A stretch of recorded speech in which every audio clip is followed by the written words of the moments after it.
everybody, and welcome back to Get Your Geek On. I'm Aaron, this is Robert, and we are here to do a review of Loki Episode 3. I don't know the name. Lamentus. Lamentus 1. No, well, Just the Lamentus. name of the episode was just Lamentus. They arrive Lamentus. at Lamentus 1, which is a moon of Lamentus. But we'll get into that. So, spoiler alert for Episode 3 of Loki.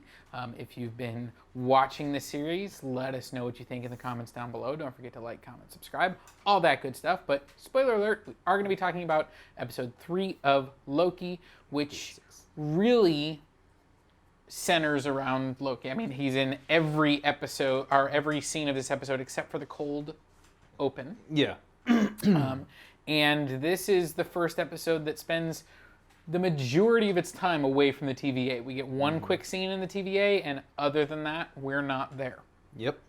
And mostly, this serves as kind of a pairing up of Loki and our new variant, Sylvie. She goes by Sylvie. Yep. And we still don't really have confirmation. Is this Sylvie the Enchantress, or is this another version of Loki? Is it Lady Loki, who doesn't want to be called Loki anymore? There's still confusion. And, you know, I don't know if they're going to clear it up. I don't know either. I don't know. That is something I'm curious on. And I just want to comment, out of all the episodes so far, I mean, there is only 3. Yep. For me, this is the worst one. Personally, I have questions, issues, and a big theory that if my theory is right, I'm really going to hate this episode. Okay. I think that, I think I agree that this was the weakest of the 3 episodes so far, but I still liked it. I still like the dynamic this show is giving us. I still like Tom Hiddleston's, performance. I think he had really good chemistry. Yes. I think, once again, he's having good chemistry with another character. This had some fun moments in it. As an episode, I did have like some moments where I was like, really? So I don't know, maybe we'll get into that as we talk through the episode. I agree. Yeah. I think this was the weakest episode. This was also very much a setup episode. Oh, yes. Which so was episode 1, but the way they did it in episode 1, where they were kind of explaining things to Loki and he was going on the journey with us and all of those things, it really felt it felt really interesting and organic the way that they were setting it up. This one, there were a few more moments, a few of the quieter conversations that have really worked for me between Loki and Mobius. Didn't work as well for me between Loki and Sylvie. So yeah, I agree. I think this was not the best effort of the series, but I'm really interested. I still am in where it's going. Exactly. I will say, and just to get into it, the cold open starts with Sylvie talking to our hunter C20 from last week, but they're kind of, it's in like a different setting. It's like at a restaurant. Like at a restaurant. You can see that Sylvie is kind of playing with things, asking her questions. When we see our hunter kind of be like, wait, what's going on? She kind of changes the setting real quick or changes the time period, just real quick, subtle changes, and keeps trying to bring her back on track. And we find out that she's in her mind. And this takes place right prior to the events of the end of the climax of episode 2. So this is right before Loki and Mobius and the rest of the TVA show up at that store in Alabama, where she's kind of getting some answers on how to find the timekeepers. So that particular scene, I thought it was really interesting, actually. I liked seeing that setting, and I liked seeing the way Sylvie was going about trying to get information. I do like that, and I like that we got the payout in this episode, not right there though, of why she was saying, I want to go home. Because that's what she first tells them when they see her, I want to go home, I want to go home. And the later we get a comment that I kind of want to jump to it real quick just to bridge the gap. She tells Loki, all of these people are variants.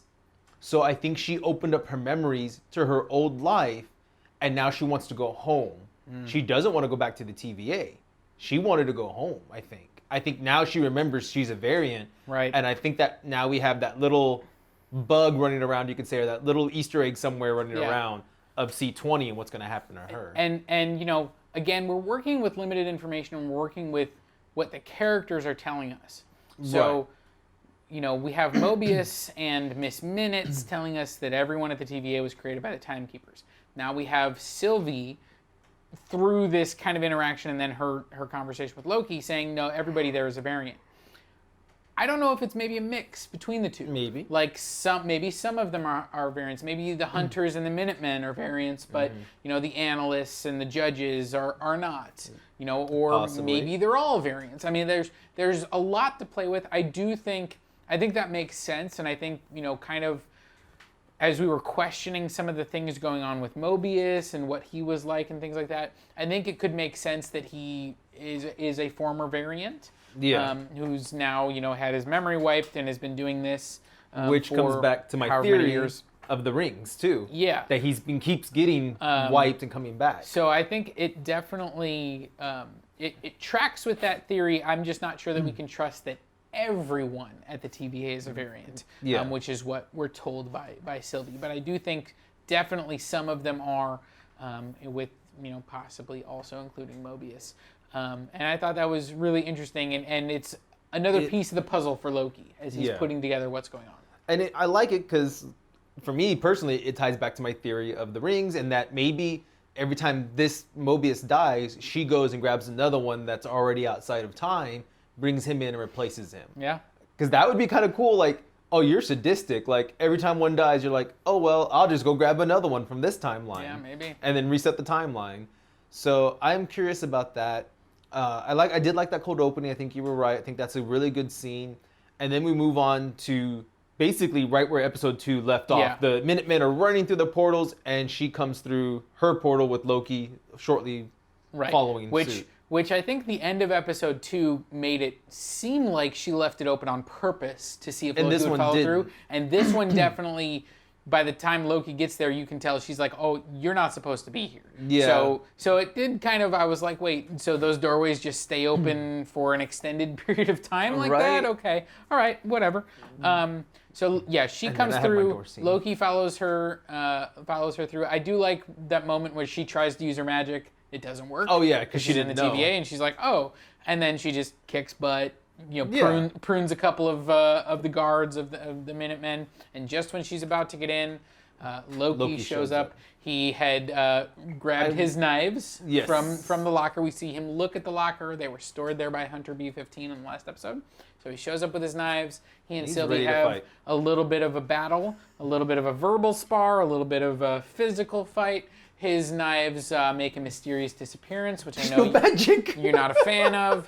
In one shot, they're there, then it cuts away, and when it comes back to him, the knives aren't there. I've noticed if you listen, you hear his magic sound if you listen carefully. I did not hear it. I hear it every time I watch it. I watched it a couple times. I didn't hear it. We don't know exactly what happened to the knives. He used his magic, but either way, he gets kind of the upper hand on her. Yeah, he still does. And then she flips it around on him, and right as that's all happening, our Ravonna Renslayer, our judge, shows up, and Sylvie threatens to kill Loki. Yeah, she's like, cool. Sure, that's fine. I'm just gonna kill you. I'll help you do it. And before she can get them, Loki grabs the time ped. I don't know what they called it.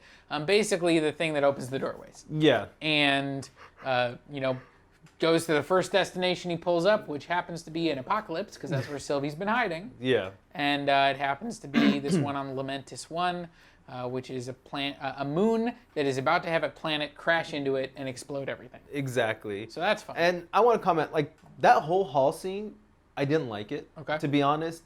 One, again, your objective as Sylvie was to go to the elevator. But you literally walk around, put the elevator, Loki between you and the elevator. Why not just hit the button, let's fight real quick, and I'm going to back up into the elevator while we're in the middle of the fight. Because the line that they wanted her to say that line, I feel like, of, you're in my way. Well, yeah, because now you literally put him in your way. If you would have stayed there, you could have just hit the button and waited and fought for a little bit, maybe keep backing up till that door opens and go together. Yeah, I didn't like that scene. I felt the staging of that scene was a little bit odd. I liked the previous scene as she was getting there when she was fighting the Minutemen. That was good, that. yeah. But yeah, I agree. That was a little bit odd. And then it felt forced almost. When Ravonna Renslayer showed up, like there's something weird going on. It is, with and I don't get. Okay, how does the doorway open up? Because we always see the door open in front until the grenades or the bombs she put, it opened beneath it. Yeah. How did Loki know to put it below them and why didn't it show up in front of? That was like where I was getting confused. They were losing me that whole hall scene. That's where I I was believe lost. it's because his name is also pronounced Lucky. Lucky! Oh, hey, look, it worked.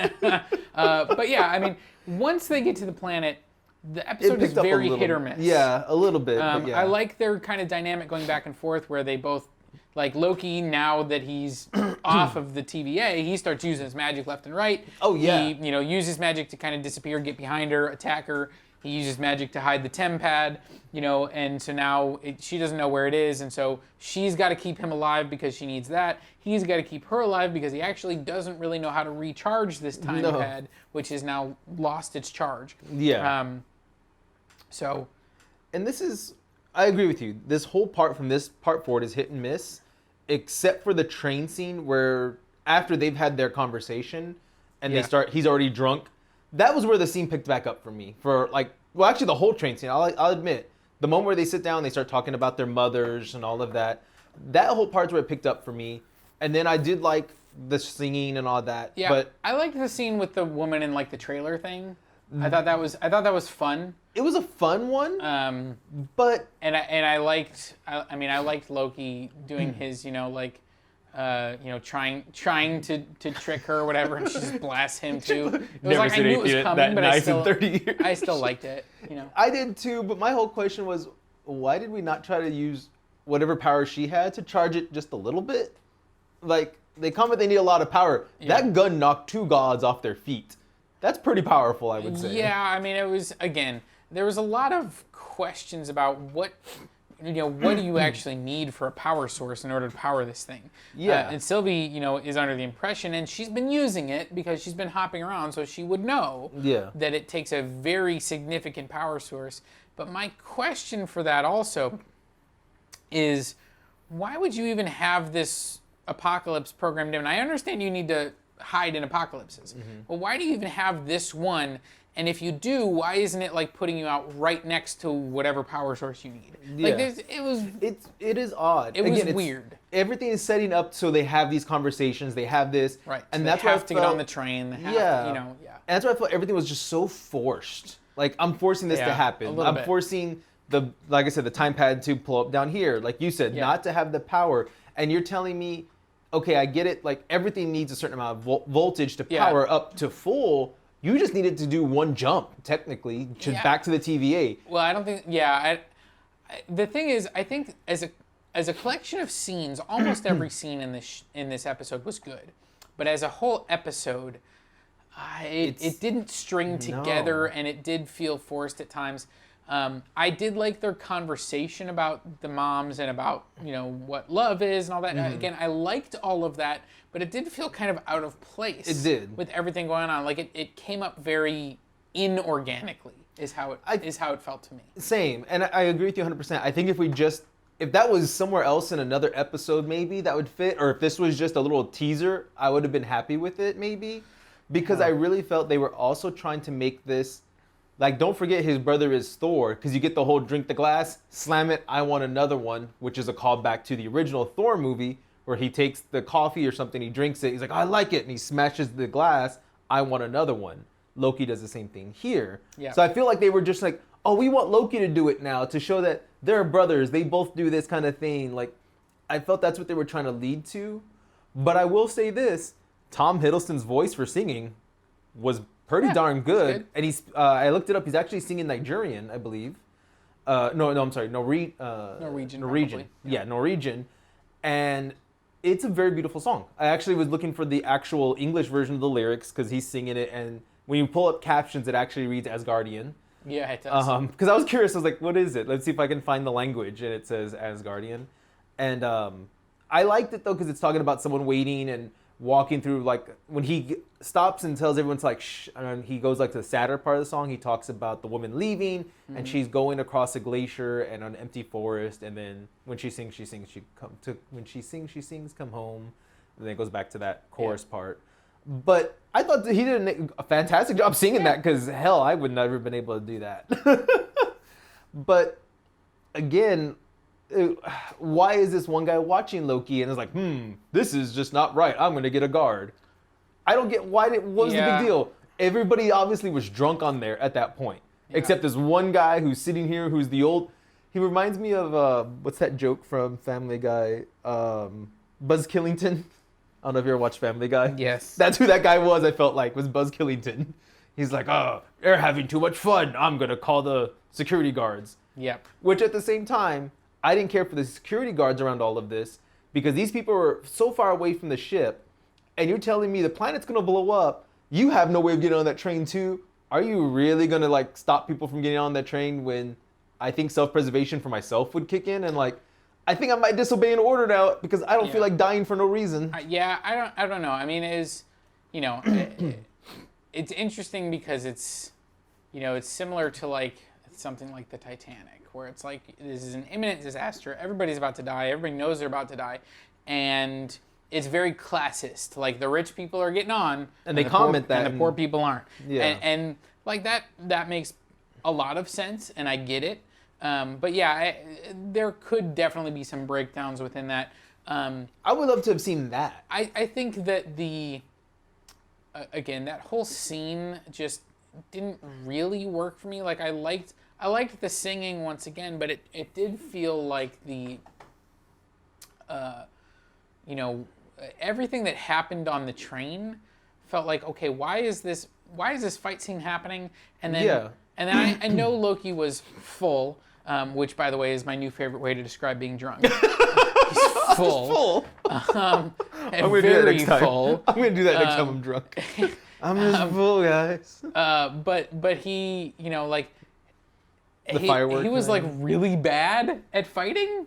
Like while he was like, he threw the knife bad, and then he got thrown out of the train by two randos. It was like, what is happening? Like, why is Loki so bad at this? Why isn't he using his magic? Like, I fully expected when he got thrown out of the train for that to have been a fake Loki, and then like he would appear like he did he always in other does. Yeah. Yeah, and I was like, wait, that was the real one? Like, see, it was weird. Like I like how you comment his magic. He knocks one of the guards out real quick with a first bolt. Yeah. Why didn't you keep doing that? And on top of that, the way they start the fight is, what are you doing? And then they just keep putting. That's too goofy for Loki to me. Loki's gonna be like, really? You're touching me, a god? Yeah. He would be offended. I'd feel like more. I mean, he's full Loki, so. I mean, maybe full Loki's playing more.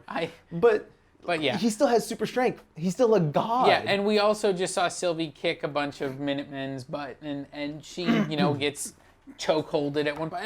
Again, it's just like, it felt like we don't have any establishment for how good of fighters these guards were, but they're like faceless, and so you would assume they're not good. They're red shirts. Right, and so it just felt very odd that they kind of got defeated by them. Exactly. It's like they wrote themselves into that corner. Yeah. Like, what do we do now? We need to get them off the train to start the next part. Yeah, and I feel like you could have destroyed the time pad, whatever, in the fight without having to throw them from the train, and maybe it's a sequence where they need to like go from car to car, being chased. Like maybe it turns into like something like that. I think would have worked. It could have been something as easy as, okay, because they're already willing to sacrifice people.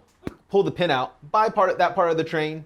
Too bad, so sad. Like something as simple as that. Because let's face it, this is the apocalypse, the end of the world. Yeah. They're already sacrificing these poor people. What's sacrificing 20 extra wealthy people? I don't know. So yeah, I had some problems with that, but then we get them, they have a little bit of a fight because the time pad gets broken. Sylvie's pissed off, which is understandable because now she's like, we're gonna die. Yeah. We're stuck on this apocalypse. Everyone's gonna die, and we don't have a way off. It just got destroyed. And so then, they come up with this plan. They need to get to the escape vessel, which is the Ark. The Ark, and Sylvie says it gets destroyed before it leaves the planet, and they go, well, if we get there, we can help it. We might be able to fix it. It didn't have us. Maybe we can change this event. And so they apparently, when they got thrown off the train, they weren't actually that far from the city. Right. So they get there fairly quickly. And then they have to fight their way kind of through a mob, through guards, which again, like it was good. It was a good shot, but I was very confused as to what was happening. Like, because it was like, why are people fighting to stop them from getting, like, I could see it could bottleneck right before it and a big fight there, but it didn't really make sense that there was like a fight throughout the city. Like, that was weird. I mean, I guess the only thing being is that everyone's scared. They know they can't get on because there is like these big gates blocking it. But again, as these soldiers, you're really willing to die for no reason. Yeah. Like, I feel like that rank would break eventually too. Like, well, wait, I want to live. I want to get on the ship. And then I had the issue, which I don't know if you did, where she's like, let's go around. They go into like a restaurant kind of looking thing, and the guards fight them. Why? They're not near the front gate. Yeah, why are you even let them be in the restaurant? They're getting drunk. Who cares? I didn't care. And meanwhile, for that. there's a bunch of like meteor things that are hitting and crashing, and they're trying to get out of the way of it. And then one destroys the ark. Yeah, one destroy. Oh, before that though, we have the building come down, and Loki somehow catches it and throws it right back up. Yep. And okay. Which apparently they said uses his magic.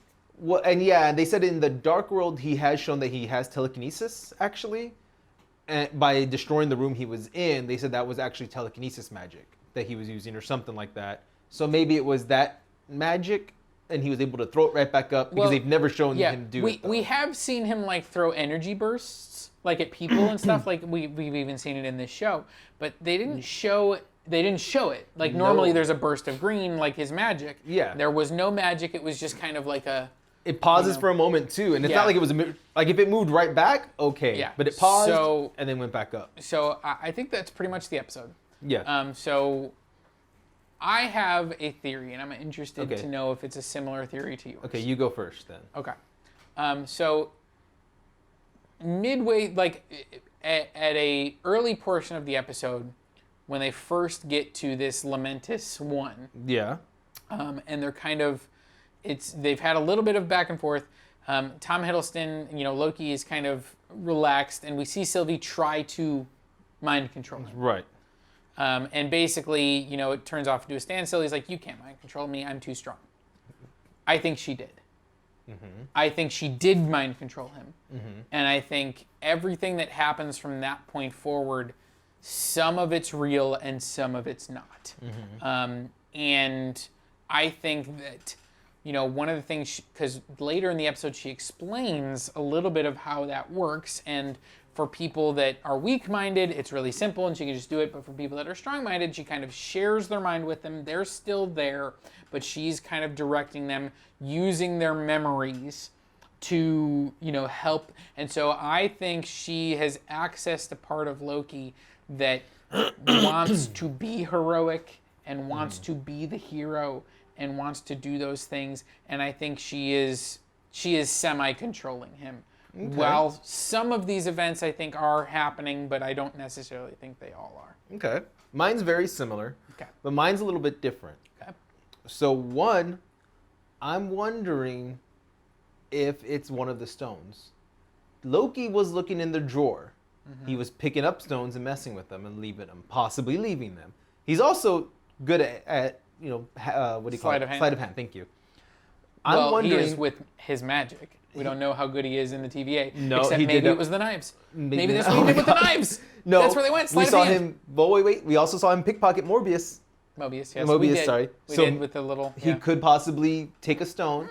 So I'm wondering if some of this is either A, the reality stone, or B, the time stone. I don't think the time stone is much because, again, reversing time to reverse the building back up. I think the reality stone, he somehow has it and is trying to warp reality around her to make him get what he wants. So he knew the building, I can stop this building because it's not real. I can send it back up. Because we never really see the reality stone used until it disappears. When Thanos makes it all disappear, then you see the red fade away. Right. What happens of all of this is in the reality stone that he has already sleight of hand took, and now because it's not in the TVA, it has its powers back. Because they said in the TVA it doesn't have its powers. Right. But now it's in the right universe to use its power. And he's doing all of this to get information out of her. Because Loki has always said he's the long scheme. He is the big scheming guy. Mm-hmm. So he's been maybe planning all of this all along. Could be. That's why I say it's close to yours, but you have her doing it. I have Loki doing it. And that's why let's get to the ship. Let's get the ship. Ship blows up. And Loki looks concerned, but doesn't look concerned to me. Yeah, well, I love it blows up and Sylvie is just like, Sylvie's like disgusted. She just like walks away. Exactly. You can tell, and she has maybe some anger issues because we see her like do that scream, yell earlier. Like shoot the ground, basically. So yeah, but you know, it's certainly possible. Because I want to say this. I would be disappointed if we're using Infinity Stones again. Really? I think so soon after everything. I mean, we had the Infinity Saga, and it was all about the Infinity Stones, and we had, you know, everything that happened, and you know, like with Thanos and all that stuff. If we immediately go back to using these Infinity Stones again, and this is the show to do it, I understand. Like, if they were going to do it, it makes sense to do it here. Your theory makes sense. Because my whole thing is, he hides his items, and I think he's commenting in one of the movies, almost in like dimensional pockets. Right. They're not physically on him anymore. Well, so how did except that the time pad... Which is why I think it's not real. Because I think it's the Reality Stone. He's trying to fool her. Okay. That's where my theory is, but that's where I also believe you, because she doesn't know how his magic works. She thinks it's on him, so she has to break it. And maybe that's why Loki was a little confused, but he just comments like, oh, well, you know, I did get thrown out of a train. But I'm like, you hide him in different dimensions from what I understand. Because if you fell like that, and your knives are back there, knives just went up your, you know what, like, that would hurt. That would really hurt. It would. So it's like... They're sheathed. They're sheathed, they're okay. Except when he was in the TVA and somehow put him away. Don't worry about it. Sleight of hand. You just told me he can do that. If he can pocket a time stone without Curtis looking, or Casey, or whatever his name is. Idiot. If he can steal the little, you know, time jumpy thingy from Mobius, like he can, you know, put 2 8-inch daggers away in like no this. time flat. All right. But yeah, I don't know. Those are my theories. Interesting. So we're halfway through. I still like this show a lot. Yeah. This was my least favorite episode, but I still like it. I think it had a lot of good scenes, and I think if the back half of the show pays off a lot of what they set up, and as they explain maybe more of what's happening in this episode, I'll be okay. I think that I could revisit it and enjoy it more. Agree. I think if it's one of our theories that, like you said, it's her or it's him, I think it would pay out better. If we find out, like, no, everything was real and it somehow just keeps moving forward, I will be greatly disappointed. Yeah. Well, and we're going to find out if it's not either one of our theories where some of this isn't actually happening. How are they going to get off this apocalypse? Because the TVA doesn't know where they are. And so, yeah, they can, look through the apocalypses, but you just established in the last episode that there's so many of them. Like, that there's no way they would ever be able to narrow it down and get there other than by a rat running across a board, and that's how that's how Endgame happens. If this isn't like one of our theories or something very similar, yeah, I'm afraid it's going to be, oh, it was C20's trackpad. We can go ahead and analyze and see where the last. I'm afraid it's going to be something like that. Yeah. And if they do that, again, I'm going to be very, very disappointed with this episode, because then all of a sudden they show up, kidnap him back, and it's like, really? That was the get out of jail free card kind of thing. Yeah. I will be greatly disappointed if they do that. And that's where I'm afraid they're going to go, is that the next episode, the first part of it is, okay, they have C20's, time pad. We know they jumped again. Okay, this. Oh, well, yeah, we can track all the time pads. We know where all of them go. And then they're going to do. Oh, yeah, they went to, Leminus 1, blah, blah, blah. Okay, so let's just pop up right here right before it happens and blah, blah, blah. And I will be upset if that comes anywhere near truthful. Yeah, let's hope not. No, I hope not. So, I want to know everybody else's theories, though. Yeah, that's it for our review of episode 3. Come back for episode 4. Go back and listen and watch episodes 1 and 2, our reviews. See if we're on track. I wonder if we're on track. I'm excited for the last 3 episodes of this show, and I really am looking forward to the continuing dynamic between Loki and Sylvie, Loki and Mobius. We didn't have any Mobius in this episode, which was disappointing because Owen Wilson was great in the first 2 episodes. I love Owen Wilson. So, really looking forward to hopefully getting him back in episode 4. Anything else you want to throw in? I just hope our theories are true, and if you watch this and any of them come true, you heard it here first. That's all I'm going to say. One of us is going to be right, I think. I think one of us is right. Let's hope so. But let us know down in the comments below. Maybe you'll be the first one right. And then we'll be like, look, it was shown here first. So let us know down below in the comments, and of course, like, comment, subscribe, hit the notification bell. We'll be reviewing all the last 3 episodes of this. And of course, go check out our podcast, Talking Geek, on any podcast platform. And enjoy all of our other shows that we do, Cereals of Soup, and a couple other ones coming out. On that note, stay geeky and get your geek on. Bye.